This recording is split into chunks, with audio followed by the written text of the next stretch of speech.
هالو، انا ميرنا وقررت كل يوم نعمل حاجه جديده ونتعلمها سوا. تعال اقول لك ازاي حولت الديسكتوب من كده لكده. تدخل على ابلكيشن كانفا وتكتب ديسكتوب وول بيبر، هيطلع لك اشكال كتيره جدا. التمبلتس موجوده بعدد لا نهائي.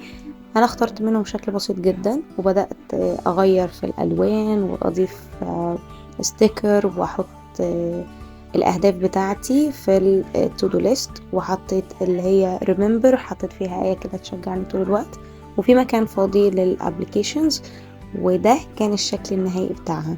بعد كده هتعمل شير، هتدوس على داونلود، هتنزل عندك في اي ملف عندك في الجهاز بتاعك، وهتدوس على انك تحطها خلفيه اللي هي set as desktop background. وده كان شكلها النهائي. حطيت الابليكيشنز وده كان شكلها. وهحاول اعملها لكم على الموبايل، هي بتنفع من على الموبايل ومن على اللابتوب وبس كده.